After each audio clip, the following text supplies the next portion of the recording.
more sustainability, education, and entrepreneurship within the Southeast Asian region. And I live in Stockholm, so thank you. You're done? Okay.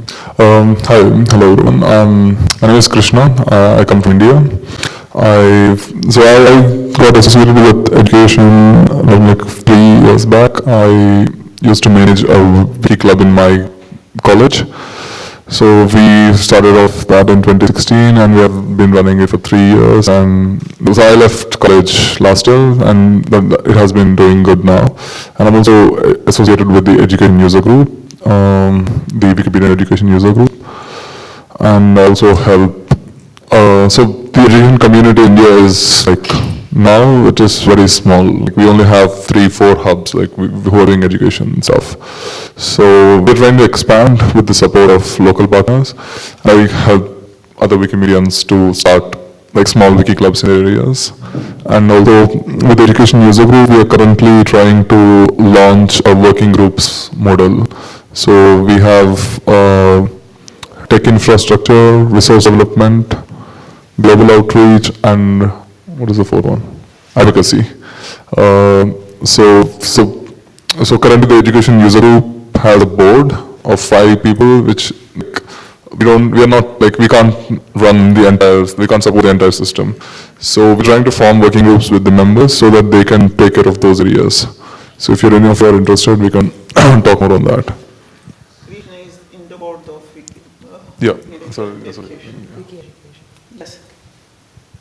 Okay. Yeah. So hi, I'm Manavpreet. I'm from India. So earlier I was working at a university as forensic science teacher. So I was running this program unofficially with my students, where my students actually wrote articles about forensic science in Hindi, because Hindi is the prime language of that region. And they did 100 days challenges too, right? Thanks to you for the motivation. So yeah, after doing that, we realized that it is very difficult to pull off an education program at a university, because there are some government, formalities that they are not actually very welcoming to this new initiative being planned in the universities. So that is why, and also because after doing this, this is the prime time of their career, right? They are supposed to step out and work after this. So that is why they were not much invested into working on Wikipedia. So we realized it is better to actually start early, so that they have this inculcated in their habits, and this is more like a hobby to them, so that they like editing on Wikipedia and they have ample amount of time to actually develop interest in this. So that is why we started one education program with Krishna's help in an engineering college in Punjab, and there is one that we are running in a school. So we also realized that merely asking students to write on Wikipedia just for the sake of creating free information is not a good enough reason for students to keep working on that. So we have been trying to give students some practical exposure to. Like we recently organized one organ talk for students, where we took them to one of the prime research medical research institutes in India. We took them there and they showed them live organs, and they showed the ill effects of different factors on those organs, so that they have better understanding of how actually things affect the internal organs. And now they are in a better position to actually write more about it, and they also understand the sequence in which they should write the information. So that is how we are trying to actually change the way we have been doing this education program in our specific regions. But there are some concerns that we have. First is that we have lack of resources, right? We don't come from a nation that is very financially stable, and we don't have students with who come from a stable background. They don't have laptops or computers. So we really want to set up a place that has computers that they can come and actually edit anytime they want to. So for that we need resources, and we have been brainstorming about how to do that. So since you have been working in the same field for so many years, we seek your guidance on this. So how actually we can seek foundation support in creating one hub for them. And also because this is something that we are experimenting for the very first time, giving them exposure and then asking them to write on Wiki.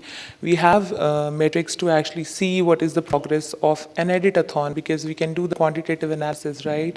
But for this exposure that we are giving to the students, we don't have any criteria to judge how it has actually changed the students' approach and how it has actually affected the education program in general. So we'd like some guidance on this too, that how can we actually evaluate that how is this exposure affecting their involvement in the movement. Right. I'm Patrick. I'm here not because I'm part of the Wikimedia Global Network. I'm principal of a school in Mid-South Sweden. It's a folkhögskola. Some of you know probably what it is. If you don't and you're interested, I can tell you later on.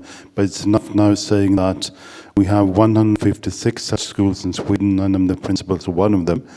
It's a school for adults above 18, running courses, partly an alternative to secondary school courses, but also many courses in handicrafts such as pottery, photography, animation, children's books, illustration, and so forth. Every school in Sweden is unique. There are schools from the further south in Sweden up to the cold north, and they're all individual. What I'm thinking is that, as far as I know, the folkhögskola, the Swedish concept of Bildung, actually, it's a blank spot in Wikimedia when it comes to doing projects, working with Wikimedia. I don't know if you do, might be wrong. Of course, Wikipedia is used. So I'm thinking that if I get any input from here, then in my head is how could folkhögskola work in different ways with Wikipedia. So it's a huge task and also challenge then to motivate my principal colleagues that this is the right way to do, because I can't possibly do it with the 156 of them. So that's basically why I'm here.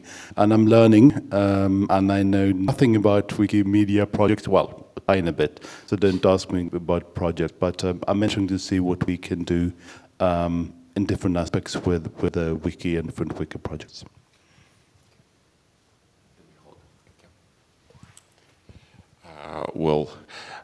Thank you very much for A, showing up, B, introducing yourself.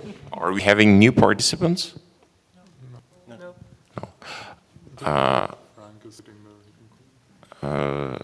Sir, anybody else in the room, would you like to join the conversation? We have free chairs. Okay. Okay, that's okay. As important as ours. Thank you. I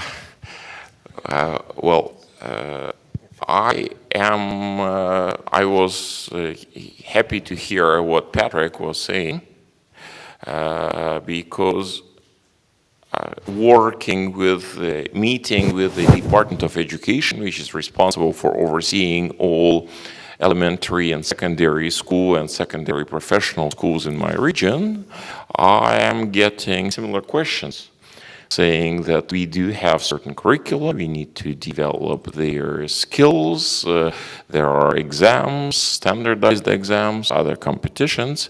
How do we hear you have something to offer, how do you come in?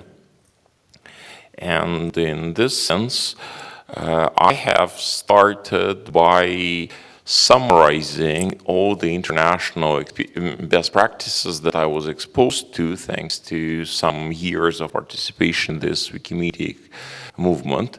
Elementary, secondary, university all around the world, India, Wales, Armenia, some things that are happening in Moscow, Russia, as well as in Petrozavodsk, Russia, as well as in Ukraine. And I started by preparing like a step-by-step, first large-scale guide on where should you look at to start moving, what could be the projects in Wikimedia movement that could be of use for education per section, as well as examples of how you can mix those projects to get some specific educational outcomes. I'm obviously mainly doing this in Russian, translating it to my local language of Tatar, as well as some of that is trickling down to English domain, simply because I'm doing that myself. But yes, we are all curious to have Armenian input. Armenians actually, Susanna invited me not to try to do everything bottom up, but engage the political authorities and education authorities so that basically they serve as my door openers and to engage, just like my colleague on my right said, not enough resources, not enough Wikimedian resources. So maybe what I'm trying to do is to communicate the benefits and get a Department of Education or principal of a school or teachers to see how they can benefit and they carry the flag, they be the project owner. That was my strategy. Thank you. When I started, I met Minister of Education. At that time was another person, but we didn't understand each other. I tried with one school to go from bottom to up. It's a great way to succeed, because if you succeed in this way, others in the same level, they want to join, you can better disseminate this project. We go this way. And after, when I understand that we did many things, we can go from top to down, but new minister is even worse. That's why we started which level we can achieve approach. Then we started with province. But there are many, the main thing, our encouraging students, our camps are, I think, the best encouraging tool for students. They like it, and they all year they are editing Wikipedia. They don't understand that they will achieve more in knowledge or something, but they do this for camp. But after several years, they understand that they know more languages. They are very brave. Many things they change in. You can imagine during Wiki Camp, met students from rural region and students whose parents paid for Wiki Camp, and they even have been in many countries. But they changed their vision in many things. For both of them, it's great opportunity. Thank you. In Armenia, they started by introducing extracurricular activities in various settlements, say in settlement with under 2,000 in population mountainous region. Kids, as an after-school activity, they are staying at school, they are on computers, they are feeling themselves part of the larger world, even though physically they are isolated. Now they're taking steps in introducing this into the formal education system, when kids that went through this editing experience and have some understanding are using the teacher as just the guide, but themselves are developing the teaching material and presenting the class. And they are excited about this, be it math or be it history. But yes, it took some years for Armenia to get to there. Okay, so I just want to, maybe that's a good way to connect with, so we can broaden it to some other people, is that, about expansion. So it seems like Armenia is a great example of some of the ways that, Wiki education has expanded. And I'm just curious if you could, okay, in regards to this or something behind. Okay, great. We have training for teachers 2 times in a year. When campers go home, teachers were ashamed that they don't know many things about Wiki projects. And we started 4 years. We have 2 times in a year training for teachers. Great. And I think, is there anyone else who maybe has some things that they've integrated in their community in regards to like a structure? I think Farhad, you had said that one of the things that you're trying to do in Russia is to help with this pilot project, create the structure for actually implementing the education program, right? Right? Yeah. Is there anyone else other than this lovely? Yes? Yeah, I have some experience from Luganda Wikipedia. We started to educate farmers and teachers and so on, and we have struggled to get money to continue with our wiki offices. But what we can see as an important thing is that we get the university with us. And what we have been able to do is to get the Institution of African Language in Makerere University, where they teach Luganda. And yeah, they get involved. And how?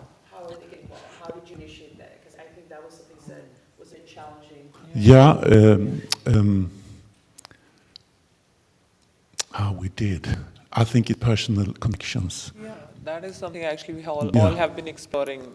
Like, we have been using our personal contacts, but the problem is, if you're talking about government association or Keep your microphone okay, closer. okay. See, I'm a teacher, so I have this habit of forgetting to use them. So what we are struggling with is establishing contacts with the government organization, the boards that control the schools, so that if we have set up one connection with the board so that they can actually tell the specific number of schools in a region to actually collaborate and work on this. Yes, we all have been exploring our personal contacts, but that is not sufficient enough. Plus, then there is some sort of retention by the local community too. See, if we are asking students to write on Wiki, obviously we are somehow making it prone to vandalism in a way, if we say innocent vandalism maybe, if that is not the right word to use, but still students, because they're young, right, they don't have that much understanding of how information should be presented, right? Yeah, errors. So yes, people who have been working on Wiki for years, they're concerned about students writing on Wiki and nobody governing them. And yes, we are a small community. We don't have too many people engaged for this project who will actually monitor what students are doing and how they. During the editathons also, we don't have much support. And okay, in case if you are 2-3 people who are still managing with the help of teachers to make them edit on Wiki. But then to evaluate what they have created on Wiki, we need support, right? In terms of more number of community members. Our community is small, so.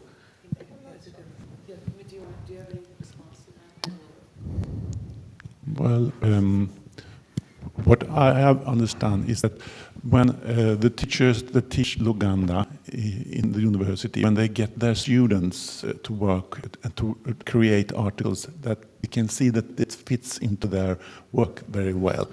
And then when they collaborate with teachers in other schools, for example, when students in the secondary level do the articles, then they put on Luganda Wikipedia, and then they can correct the language and be a kind of quality assurance for the language. So it's important to have. So I think one of the takeaways is that it's important to have quality insurance. So I think in Scandinavia, I can speak a little bit for us here, is that I think that's something we integrate a little bit, is that we kind of are guiding. But then we're like, we're letting the children kind of be free to edit and so forth. And we're more like, our work is not in the front, it's behind. So the thing that you're saying in regards to like challenging to find people to take care of errors, I think it seems to me that a lot of the work you're doing is maybe in the front, like a lot of work on context and so forth. Whereas I think we work more, I think, at least I can say for myself, I've seen in my research around like Finnish education is that there's a lot more about like assessing, like kind of giving a lot of freedom of creativity of how one, edits and does all this. And then, as you said, like having more people that you get, in the beginning, like, hey, in a few weeks or a few days, we're going to need you for quality assurance again. And it seems like you've implemented that in Uganda. Is that right? And how long is this project, just so we have some diversity of projects? The Luganda project started 2014, and it's have continued and developed through the years. So it's not finished, it's going on, and now have created a user group and so on. But do we talk about this later at 5 o'clock if you are interested? Okay. Have the mic. Awesome. Okay. one of the things we've done in Wales with those schools where we're piloting in Anglesey is we did an impact assessment, trying to really understand the impacts for the students, but also for the teachers. So for students, one of the things that we found, the main sort of overwhelming things, was that the students felt a massive sense of pride and satisfaction being able to publish something publicly on Wikipedia. They felt like there's real value to the work that they're doing in school, and that's going to motivate them to do more. And then for the teachers, it ticked a lot of boxes for things that they had to do anyway. So digital literacy skills is massive in Wales and in the UK in general. It's something they're trying to push in schools. And getting the kids to edit Wikipedia ticked a lot of boxes for the different areas of digital literacy that they need to be teaching the students anyway.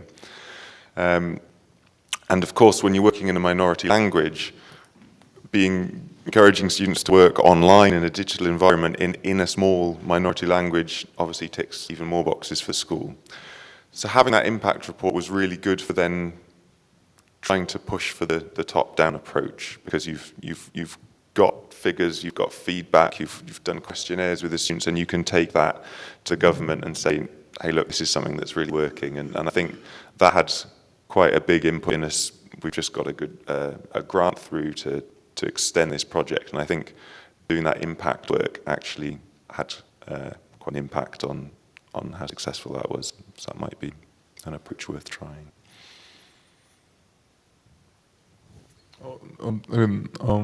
Also, it has a lot to do with the quality aspect. It has a lot to do with the number of participants in the education program and also the way we are doing it. Especially in India, what has been happening, there are two models. One is the standard way where like the students get marks for what they grades or assignment in the form of assignments. The other model is the Wiki clubs model. And from our observation, Wiki clubs have been working well than the standard model, because in standard model, what has been happening is students are kind of forced or compelled to write articles, and it has been happening in a way that it has gone worse in India. Like the community has asked the organization who is doing education program to stop it. So there is a lot of rubbish content that has been added, and also what has been there is no retention from the programs. Like the students are seeing it in a way that it is some subject which they don't like, and they're being forced for that one semester, and you leave the subject. Yep. So you leave the subject after your semester is over. So Wikipedia is also considered as some subject, and leave it after your semester is over. So there's no content, good content, and there is no retention. And the standard model is kind of failing, especially in countries like India. About retention of students as Wikipedians. Until about 2014, it was my primary goal when I was doing Wiki education projects because I was seeing students as a very big pool of potential editors for Wikipedia. But it was in London, Wikimania 2014, when it was the first time when I was sitting among other Wiki educators, and I understood during the discussions and during the experience shared internationally that actually, first, this should not be our goal. This can be a side effect, very positive side effect, but it definitely must not be a goal in starting a Wiki education project. And then, until then, I was feeling that my retention rate is catastrophically low. Like, I have one person out of 200 students, university level, and he was even not a student, he was a brother of one of the students, and he came just because he was interested to hear what was this about. So even not organically a student in the university, but someone who came around this. So 1 out of 200 is like 0.5%, and it's back then I felt miserable as an educator and as a recruiter of Wikipedians, of new Wikipedians, and I was told, oh, but this is enormous success. Like sometimes 0.5% is a lot. Just imagine if we had 0.5% of the population editing Wikipedia. How much is this? And about retention, we have to concentrate on what from the process of doing wiki articles or contributing in other ways can be beneficial for the students. And in this I wanted just to remark something.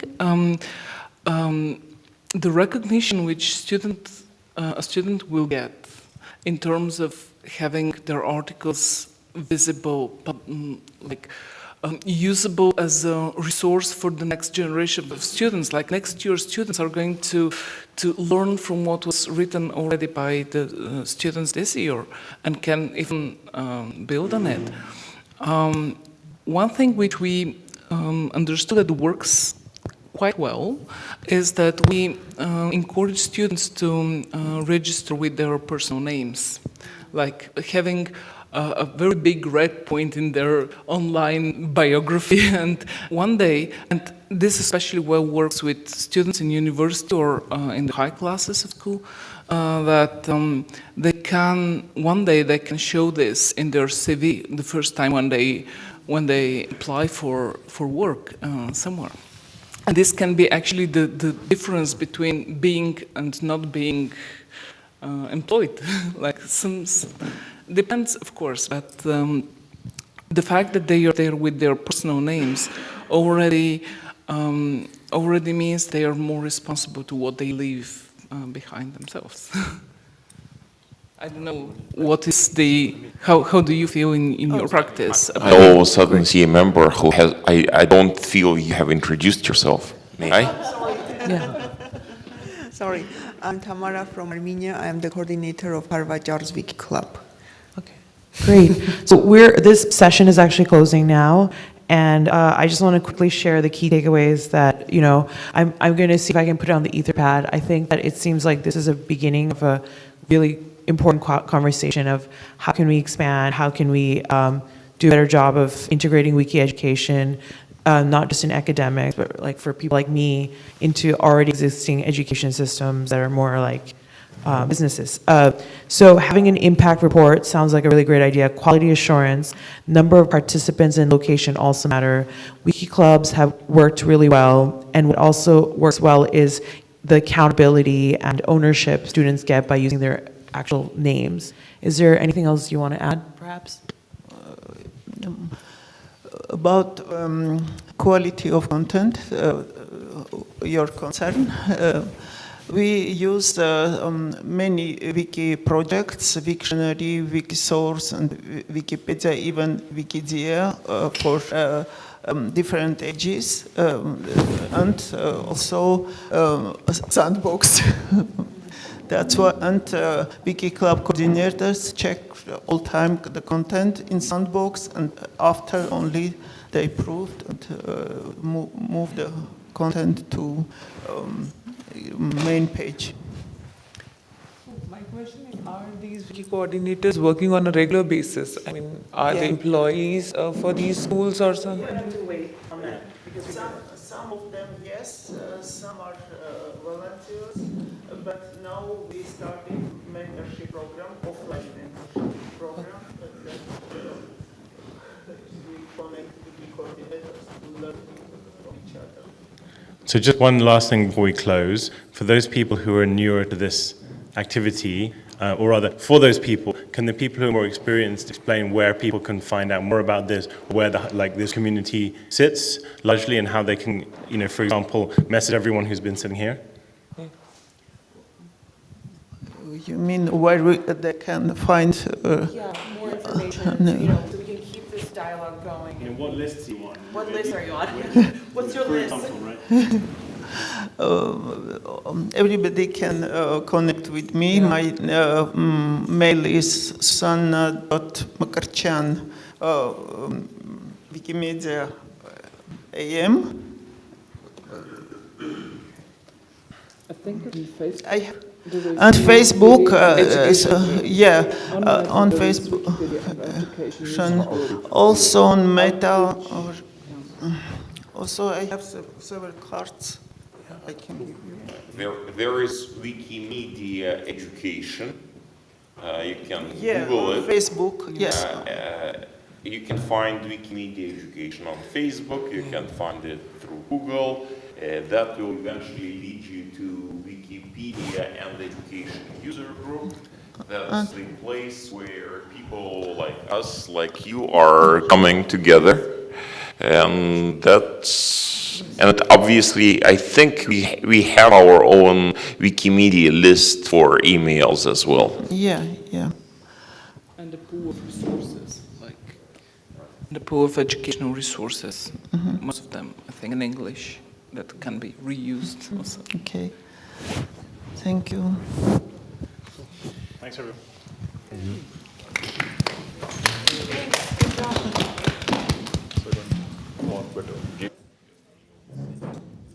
Just make sure you have a partner.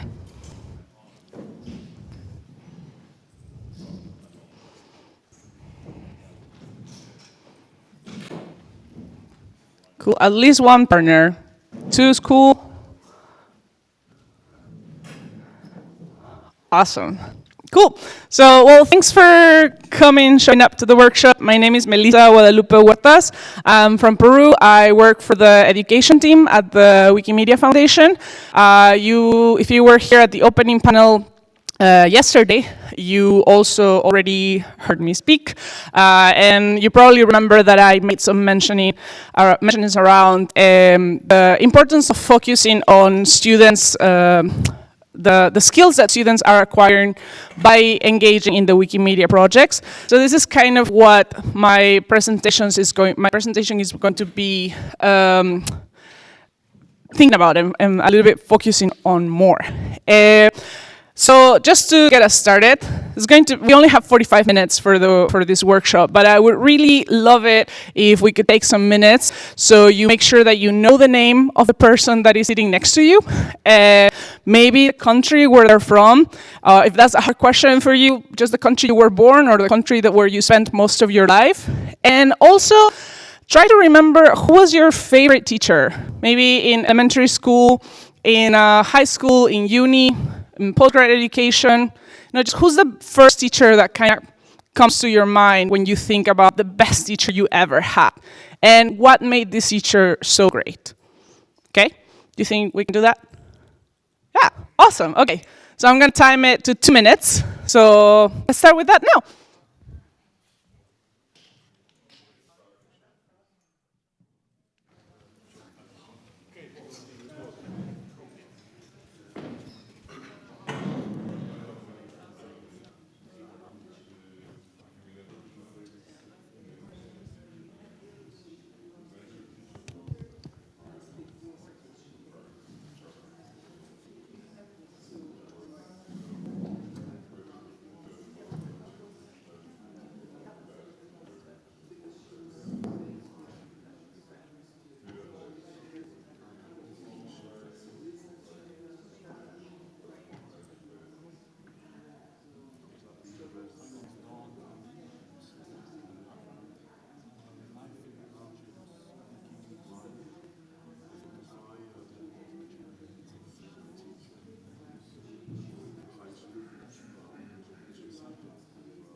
Okay, let's take 30 more seconds to finish those conversations.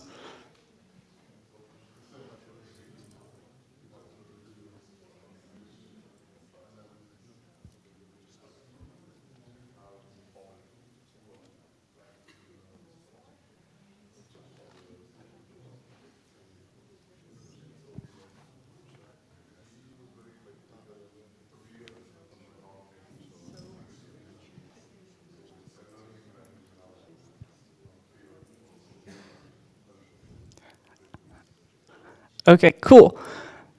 So what do you think of that question? Have you been thinking about your favorite teachers lately? Yeah? Awesome, yeah. For those of us who are in the education space, sometimes we think back and reflect on, who were those teachers that inspired us and motivated us into our learning journey. So that's awesome that you have those teachers in mind. I would love to hear maybe like one or two participants just kind of share with us what was that awesome factor from the teacher that they remembered. Just really quickly, who would like to volunteer? Just raise your hand. Yes, okay, 1 and 2. And I'm gonna invite you to come here so I can pass you the mic. So just say your name, where you're from, and who was your favorite teacher and why was that person your favorite teacher? Be careful. Hi everyone, I'm Tamara from Armenia, and I remember my lecture from Yerevan State University, and he is important for me because he gave me not just information or knowledge, but he gave me ideas to think about, and that is why I remember him very often. And as now myself, I'm an educator, I'm not a teacher, but I work with kids, so I try to give them more than they can find in internet today, so I want to give them ideas to think and the ways to teach them the ways to think. So this is the most important point for me, to teach them to think about and to think deeper. Awesome. Thank you for sharing. Thank you for sharing. And you already have mic there. Awesome. Go for it. Yeah. I'm Vasia, and my favorite teacher was from the university. Who taught basics of programming, but also what made her very favorite was that she had very personal approach to everyone, knowing everyone by heart, knowing the problems they have in the studies and their personal life, in everything. And even years after this, we'll meet on the street and she will tell something very relevant to and very personal about you. And this is about hundreds of students every year, and you can imagine how big is this. She knew everybody. And in our team, Frank's favorite teacher was the one from elementary school, right? But a teacher who connected all the dots. This is what I remember. It sounds very, very nice. And Håkan's most favorite teacher was the one who taught him how to read. Yeah, awesome. That's awesome. Thank you so much for sharing. Cool. So yeah, teachers are awesome. We all agree on that. So we are going to now start thinking on some tools that helps teachers and that helps us to plan some activities around education. So the tool that the thinking that I would want us to focus on is backwards planning. Raise your hand if you have heard of this term before. Awesome, cool. So why should we use backwards planning? Well, it helps us identify the knowledge and the skills that our students are going to acquire through the events that we organize, through the workshops that we organize, and put those front and center. And it helps us ensure that our Wikimedia education activities have the impact that they intend. What does that look like? There are many models of backwards planning, backwards design, and Pinterest. Do you guys use Pinterest? Yeah, it's awesome. So actually, if you go on Pinterest and if you start typing backwards design templates, backwards planning models, you will see a lot of different options and some just random pictures in there, of course, because that's Pinterest. But basically, backwards planning has three main stages, 3 main steps. When we organize activities, we usually tend to think, okay, I want to do an editathon. I want to do a photo walk. Backward design makes us think not on the activity itself first, but makes us think about the objectives. We want to organize a photo walk, but why? What do we want to accomplish through that activity? So with backward design, we always do this first. We identify the desired results. What is going to look like? What is the goal going to look like at the end of the activity that we engage in?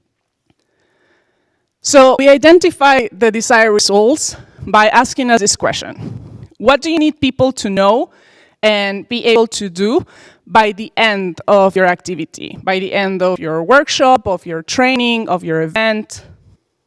And that can take many forms. But there are some steps as well that will help us into writing a good learning outcome. We start always with an action verb. So students or participants will be able to create, design, remember, understand, design. Did I repeat that? Then you write a statement. What is it that they're going to be able to create, to understand, to remember? And then we make sure that the focus is on the learner, because like I mentioned yesterday, you really, really want to think about what skills your students are acquiring through this activity.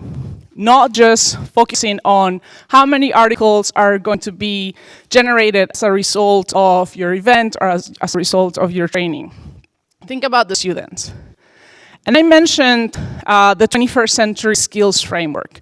So the 21st Century Skills Framework makes us to think about what the students are learning in the school as in a more holistic approach, beyond just the content. We think about life and career skills. Are students really living our education experiences prepared to face what life throws at them? Learning and innovation skills as well, and information media and technology skills, which is kind of like usually our first instinct to think of Wikimedia project associated to this area, right? And all of these skills are encompassed to the core subjects, so like maths, languages, science, etc. Today, I would like to ask you to focus on 4 C's that are connected to the learning and innovation skills. The 4 C's are creativity, collaboration, critical thinking, and communication.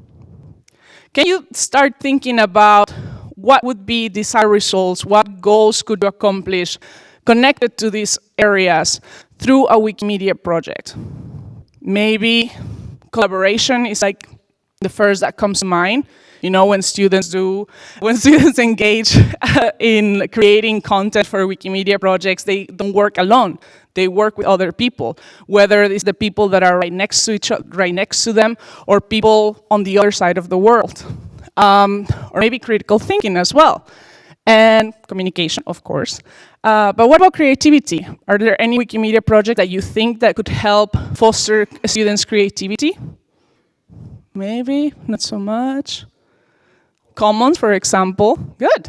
So there are these 4 C's are very broad, right? You can't just say that your goal is to help students increase their creativity. That is too abstract. That doesn't tell us anything.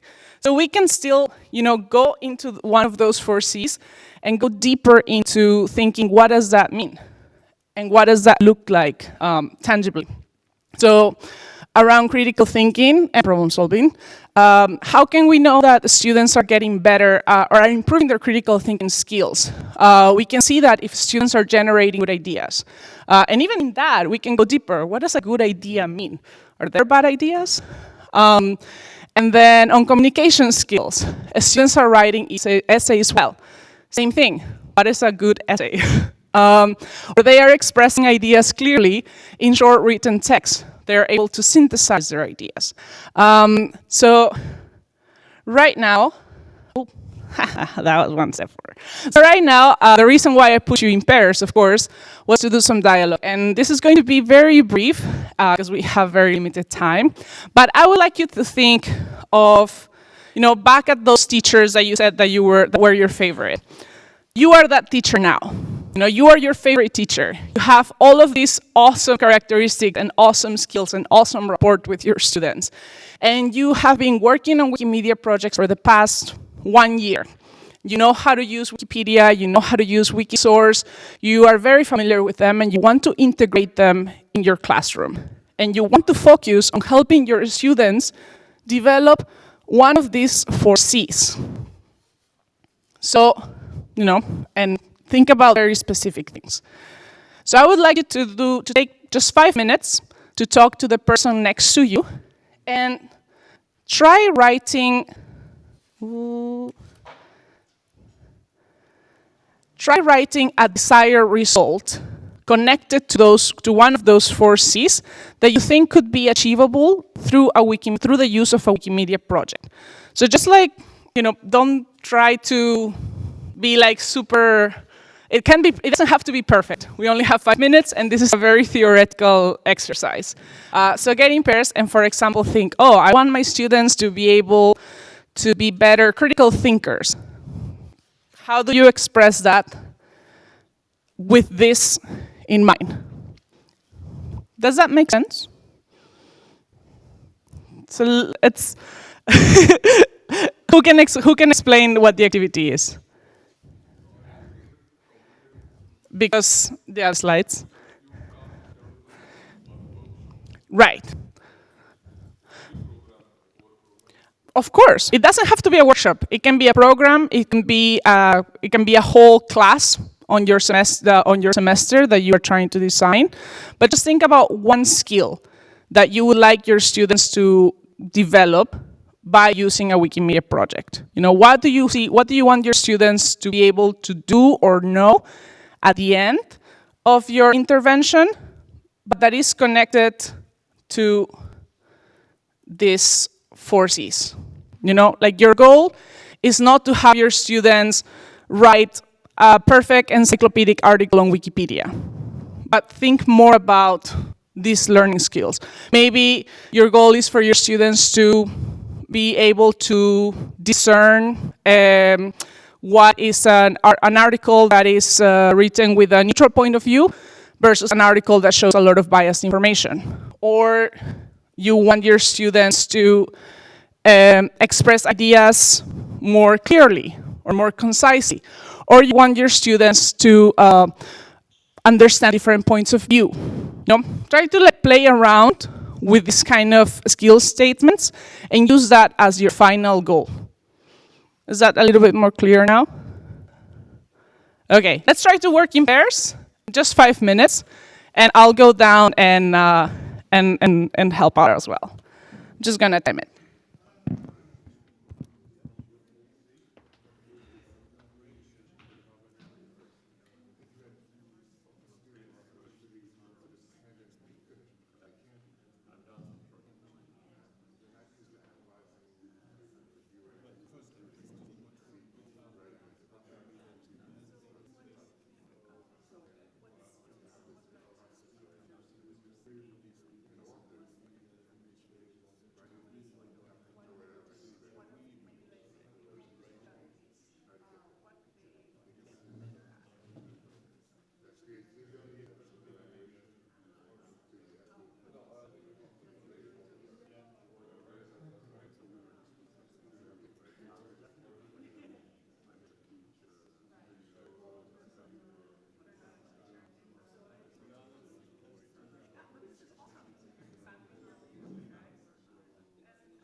Okay, I think we took a little bit more time than we planned, but it was really great to hear all of your ideas and your process as well. I noticed that as we were talking about, like what is that desired result, we still were thinking about some of the steps and some of the activities.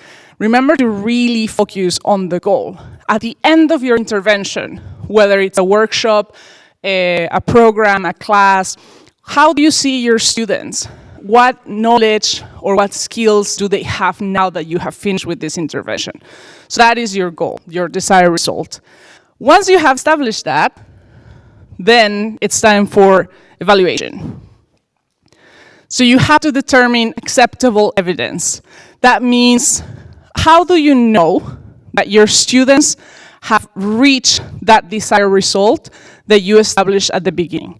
So, for example, a team had as a desired result the following statement: my students will be able to work in a team and show effective leadership skills.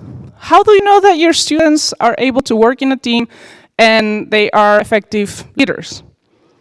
What can we do to really, really know that they have reached that point? So, as it says here, nothing that we do to or for our students is more important than our assessment of their work and the feedback that we give them on it. The result of our assessments influence our students for the rest of their lives and careers.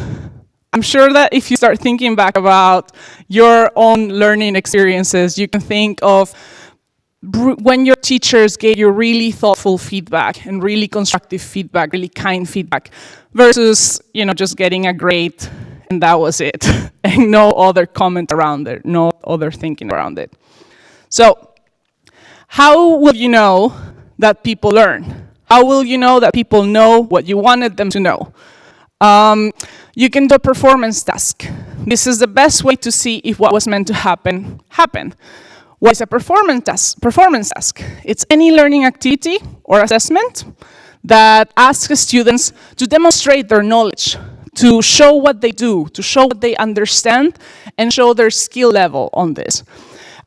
They show you a tangible product or performance that serves as your evidence of learning. But this is not all. You could also do smaller assessments that will help you understand the same thing if your students know what you wanted them to know. This can be quizzes, exit slips, charts, concept maps, think, pair, share, just simple pair discussion. That could help you a lot to understand if your students really grasped the concept that you wanted them to understand. And also reflection journals. Self-assessment is really powerful to understand at which point of the learning journey the students are. And it also helps students to understand their own process. So think back about your desired results. Like going back to the example that I mentioned. My goal is for my students to be able to work as a team effectively and show their leadership skills. How do I know that? Do I quiz them? Do I make an observation list to make sure that they have good team working skills? Do I look at their product result? If they are working together on an article or on digitizing documents, do I know if do I see at the final result, will that let me know that they worked as a team? Do I ask them to do reflection journals so that I can read their experiences if they actually connected? So that is your turn. That is for you to decide now. So let's take again 5 minutes to decide what is going to be the assessment that you use to make sure that your students reach that goal. So let's start now, and this time I'll try to be more effective with the timekeeping.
Okay, so that was a lot faster. So I saw really great ideas. Some of you were discussing about peer evaluation, asking your students to give input to each other through writing a text or a journal entry. And we were discussing with some groups about oral presentations or presentations in graphic, or even showing that the final product follows some standards that you would have set at the beginning as well. So you have your goal, you have in mind an assessment method. How are you going to check that you achieve your goal? Now, this is the step when you start designing the activities that you are going to do with your students, which at the beginning we were discussing, is usually what we start with. With backward science, it's completely flipped. So what activities are going to help your students achieve that desired result? So this is when you start thinking about the different steps that you're going to take in your classroom, in your community center, wherever you're designing them. What we were talking about, it can be a workshop, it can be a program. What will be the best intervention to achieve that desired result? Can we achieve that result in a 1-hour workshop? I know that for this workshop, it's kind of tricky. Can we achieve that result in maybe a longer intervention? Maybe we need like 2 months, 3 months, and so on. There are some guidelines here that can help you think about your activities. And this is a strategy where to. So, how will I explain to students what they will be learning and why? How do I set those expectations? How will I hook and engage learners? How do I keep them motivated? How will I equip students to master the identified standards? How am I going to transmit that knowledge? How will I encourage students to rethink previous learning and revision and refinement as well? A lot of our students, especially if they're older learners, they come with very already preconceived ideas and very preconceived ways of doing things. How do I help them shake those things up a little bit if we need to? How will I promote learner self-evaluation and reflection? Do I ask them to keep a journal? Do I ask them to tweet about what they learn every lesson, maybe? Do I ask them to draw a picture?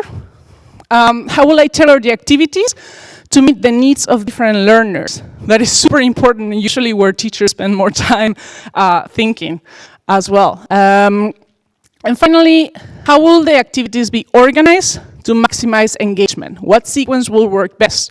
Do I start by just having students come and sit down, open your laptops, go to that page, or do I start with helping them, activate themselves? Maybe they're just back after lunch, they're tired, everyone wants to take a nap. How do I avoid that sleepiness after lunch, What is that sequence of activities? So there are other considerations, like I said, time. How much time do you have to develop those activities? The space. Do you have enough room for everyone? How do you seat them? Is that going to be effective to achieve your means? And the resources. Does everyone have computers? Do everyone have, maybe they don't have computers, but they have cell phones. Can I use the cell phones to achieve these results that I want? Maybe I need to tweak a little bit my objectives and my vision. And yeah, that is, I know that this was very rushed, but I hope that this got you thinking of different ways to approach how you develop your Wikimedia education projects. These slides are going to be available on the page, and you notice that there were many links to the different strategies, different tools that I presented, so you can consult those with more depth. But before I said goodbye, I just wanted to check if there were any questions, maybe? Just raise your hand. Oh, yes. So in the program, there is a link to this presentation. I will put a link to the slides there as well. Yeah. Well, I think that's it for me. I just want to thank you so much for being engaged. I know that some of you have no experience before with education activities, but the fact that you are here and that you are interested is a lot, and is a really brave thing to do, to come just to a space where you have no experience and start learning. So kudos to you. That is awesome. And if you need more support, if you want to talk to me or another member of my team, you can find us on Outreach Wikimedia. And I'll also be around during lunch if you want to just chat and hang out. So yeah, that's it. Thank you so much. Say again? Oh, and come to the roadmap tomorrow, to the roadmap workshop. Me and Shani will be leading that too. Okay, cool. Thank you so much.